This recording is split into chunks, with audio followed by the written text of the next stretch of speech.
A gente vai falar de um tema um pouco menos técnico do que os doutores trouxeram para nós aqui previamente, né, falando de cirurgia, de como é o tratamento, de radioterapia, de investimento, que são temas bastante densos e importantes da gente discutir, da gente falar, da gente tratar.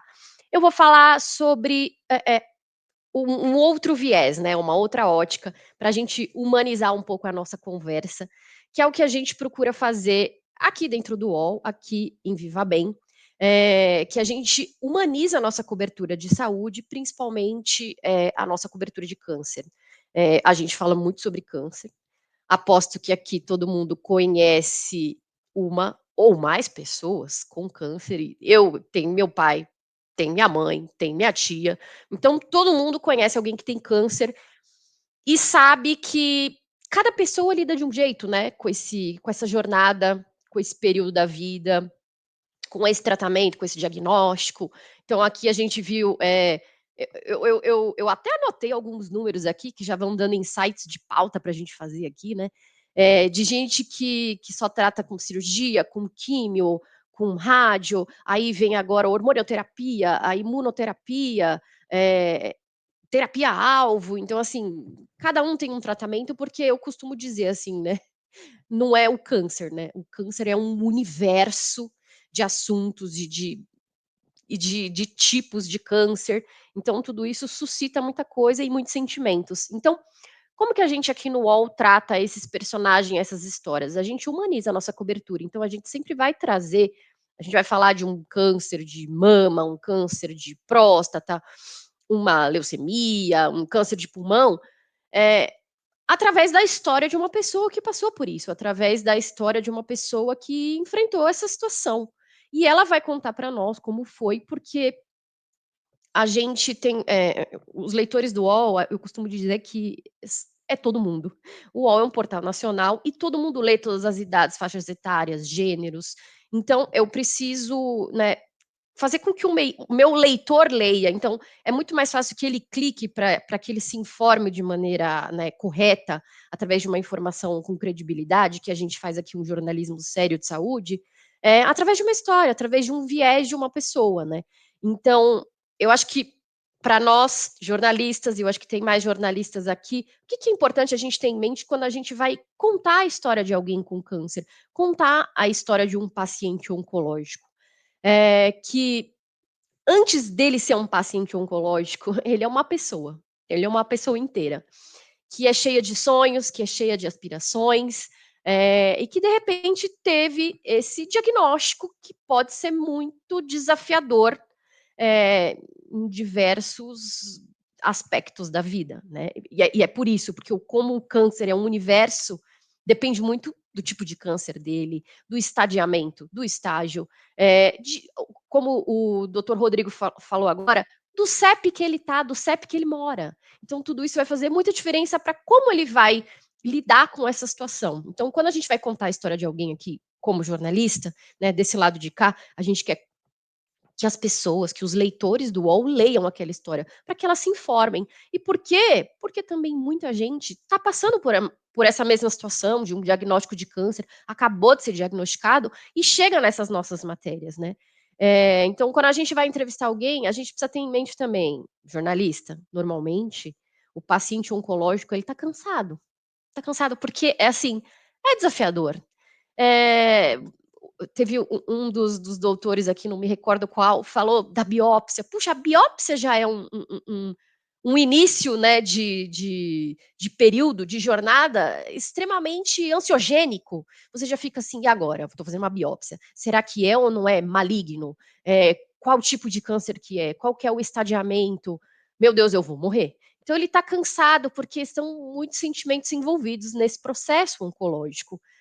E aí eu acho que, uma coisa que eu sempre peço aos jornalistas e aos repórteres que vão contar histórias aqui dentro do UOL, de pacientes oncológicos, de pessoas com câncer, é que assim, e isso, ainda bem, vem caindo muito em desuso nos últimos anos, assim, eu sou jornalista de saúde há uns bons anos, e confesso que uns anos atrás a gente costumava usar mais esse tipo de termo, esse tipo de palavra para se referir a um paciente oncológico. Ele é um guerreiro, essa luta, essa batalha, e assim, para, ele não é um guerreiro, o câncer não é uma guerra, não é uma luta, assim, é uma jornada difícil, uma jornada desafiadora. Ele já está muito cansado, então a gente não precisa colocar mais esse peso, com as nossas palavras, né, com os nossos termos nas nossas reportagens, nas nossas matérias, desse paciente oncológico, porque talvez ele não suporta mais. Talvez ele só quer descansar, ele só quer ser tratado como uma pessoa e não como uma pessoa com câncer, né, que é isso que ele é. Eh, ele também está cansado de ouvir, e isso ele pode ouvir muitas vezes não, eu acho que em todas as vezes, com a maior das boas intenções dos amigos, dos familiares e às vezes até dos profissionais de saúde que o acompanham nessa jornada oncológica. Tenha fé que tudo vai dar certo. Isso eu ouvi da Ana Cláudia Quintana Arantes, que é uma médica que é referência em cuidados paliativos aqui no Brasil. Ela já escreveu diversos livros. Eu a entrevistei no começo do ano e ela disse que, puxa, é mais um peso que a gente coloca em cima de uma pessoa que, né, no caso dela, ela fala em cima de uma pessoa que está em terminalidade, né, uma doença ameaçadora de vida, que o câncer muitas vezes é, né, essa doença ameaçadora de vida. Então quer dizer que se não der certo é porque eu não tive fé suficiente? Então é mais um peso que você coloca em cima desse paciente oncológico, né, que já tem tantas outras dificuldades, tantas outras, preocupações, né, dentro de todo esse processo e essa jornada oncológica.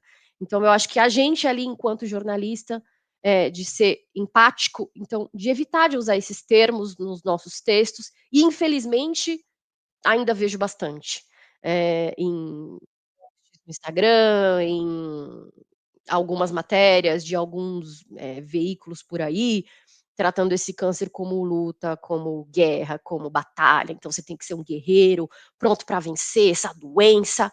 Espera lá, né, ela é difícil, ela é cansativa, tem dia que você quer se entregar enquanto paciente oncológico.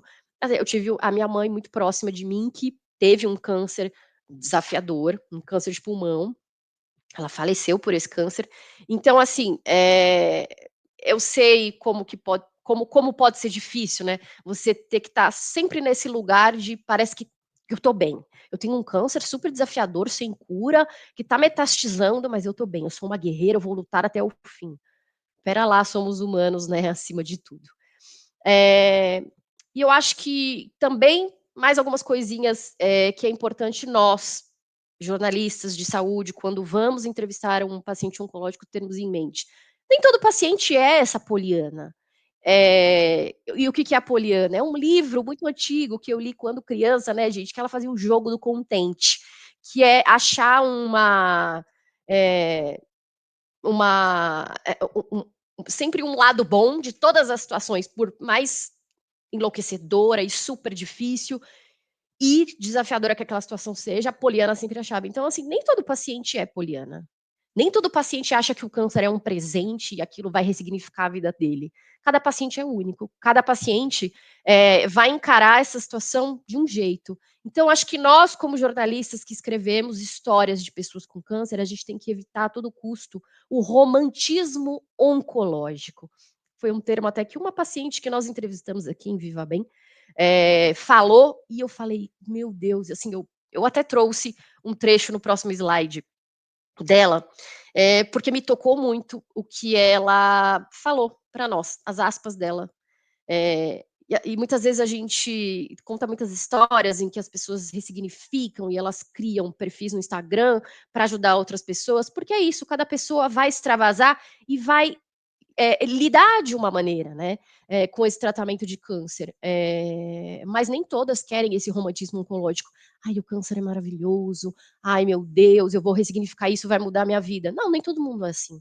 Então a gente que está ouvindo esses pacientes, a gente tem que praticar essa escuta ativa, essa escuta empática, de fazer essa conexão com o meu entrevistado, né. O que que você gostaria de dizer sobre a sua história? A história é sua, você tem que ter o controle da sua narrativa. O que que você quer contar?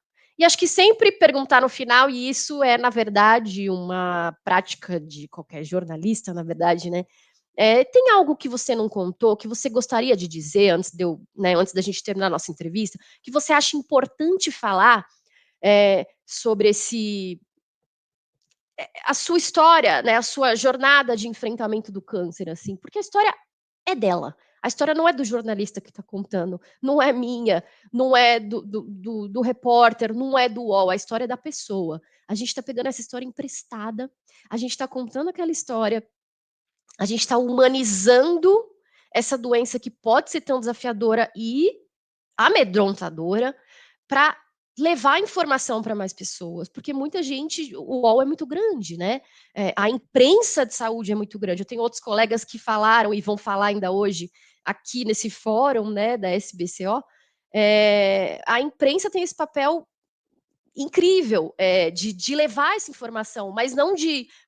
Imagina que a gente foi diagnosticado hoje com câncer, vou no Google procurar informações sobre o meu tipo específico de câncer, caio numa matéria.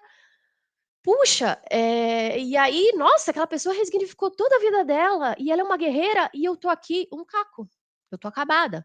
Então, assim, a gente acaba até prestando um desserviço. Eu não tô falando assim que se a pessoa tem esse se o câncer ressignificou a vida dela e ela tem toda essa questão de tratar ele como um presente, uma coisa boa, ok, porque é isso, cada história é única. A gente só não pode transformar uma doença tão difícil nessa guerra, nessa batalha, que é o pessoal está falando aqui, eu até estou vendo algumas pessoas comentando, essa linguagem bélica, né? De ser uma coisa bélica, de ser uma jornada, né, de guerra, somos guerreiros. Então, eu acho que nós, pelo menos nós jornalistas, é, que fazemos esse tipo de reportagem, eu acho que a gente já tem conseguido, e eu cada vez mais oriento os repórteres mais novos, que estão chegando agora, né, nesse jornalismo de saúde, a evitar esse tipo de termo, a evitar esse fardo que a gente pode levar sem querer em cima de um personagem que a gente está contando a história, esse romantismo oncológico que não existe, né? Vamos desmistificar isso, assim. E aí, só para a gente finalizar, no último slide eu vou trazer a fala dessa personagem que a gente entrevistou recentemente. Ela é a Vivian, e ela descobriu um tumor neuroendócrino aos 37 anos. E eu, nossa, nem sabia que era um tumor neuroendócrino direito. Eu falei, gente, que tumor é esse? Assim. E aí ela trouxe, esse aqui é só um trecho da fala dela, vocês podem, enfim, jogarem no Google aí, verem a história completa dela aqui em Viva Bem.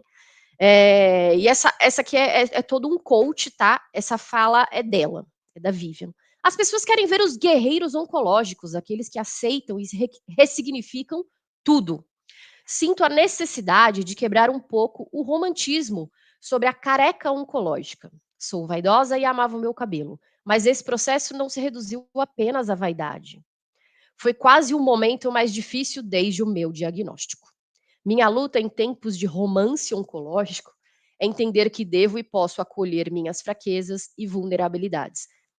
E aí eu até corroboro essa fala da Vivian, porque eu acompanhei todo o processo de câncer da minha mãe, foram 6 anos em tratamento, e ela tem toda a razão, assim, a minha mãe passou por fases dificílimas, né, durante esses 6 anos, mas eu garanto que uma das mais difíceis foi quando o cabelo dela caiu e a gente teve que raspar, assim, então, é isso, cada pessoa, mas é só um cabelo, você põe uma peruca, você põe um lenço. Não, cada história é única, cada pessoa sente de um jeito. Então a gente, como jornalista de saúde que se presta e se propõe a contar histórias de pacientes oncológicos, a gente tem que ter essa escuta empática e ativa em mente e entender que cada história é única e evitar, assim, ao máximo essa colocação bélica e de guerra contra o câncer. Eu acho que o nosso papel é levar informação de qualidade, humanizando assim, essa cobertura de câncer, mas com histórias reais, com histórias de vida real, de pessoas e não de pacientes oncológicos, que é isso. Antes de serem pacientes oncológicos, são pessoas.